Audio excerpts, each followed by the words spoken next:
ഇന്നലത്തെ gospel അത്ഭുതത്തിലൊരു zero Phoenician സ്ത്രീ അവരുടെ മകൾ ഈശോ ഇതുവരെ കണ്ടിട്ടില്ല. പക്ഷെ ഒരു വാക്കുകൊണ്ട് ഈശോ ആ ദൂരം മറികടക്കാണ്, അത്ഭുതം ഉണ്ടാവാണ്. ഇന്നത്തെ ഗോസ്പൽ അത്ഭുതം ടോട്ടലി ഡിഫറെൻ്റ് ആണ്. ഡെഫ് ആൻഡ് ഡംബായിട്ടുള്ള മനുഷ്യനെ കൂട്ടത്തിൽ നിന്ന് മാറ്റി നിർത്തുന്നു, അവൻ്റെ ചെവിയിൽ വിരലിടുന്നു, തുപ്പലുകൊണ്ട് നാവി തൊടുന്നു, ആകാശത്തേക്ക് നോക്കി നെടുവീർപ്പിടുന്നു, എഫാത്ത എന്ന് നിലവിളിക്കുന്നു. മെത്തേഡ്സ് കംപ്ലീറ്റ് ഡിഫറെൻ്റ് ആണ്. അതിന് കാരണം പറയുന്നത് ഈശോ ഡെഫ് ആൻഡ് ഡംബായിട്ടുള്ള ആളായിട്ട് റിലേറ്റ് ചെയ്യാൻ വേണ്ടി യൂണിവേഴ്സൽ സൈൻ ലാംഗ്വേജ് ഉപയോഗിക്കുകയാണ്. അതാണ് ഈശോ. പക്ഷെ മറ്റൊരു കാര്യം കൂടി അതിൽ പറയുന്നുണ്ട്.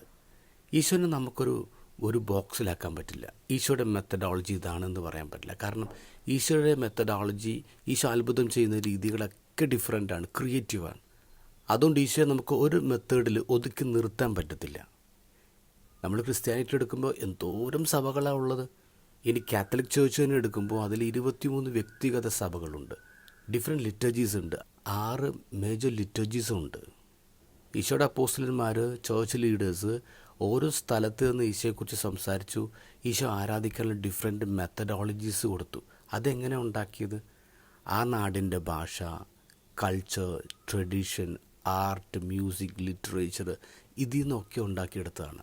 അതുകൊണ്ടാണ് കത്തോലിക്ക സഭയിൽ ഇത്രയേറെ ഡിഫറെൻ്റ് ആയിട്ടുള്ള ബ്യൂട്ടിഫുൾ ആയിട്ടുള്ള ലിറ്റർജീസ് ഉള്ളത്.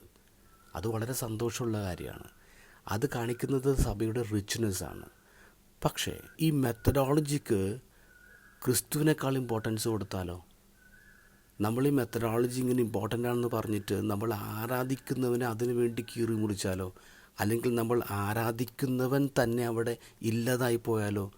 പിന്നെ എന്തിനാണ് ഈ റൈറ്റ്, ഈ ഡിഫറെൻറ്റ് മെത്തഡോളജീസ്, ലിറ്റർജീസ്?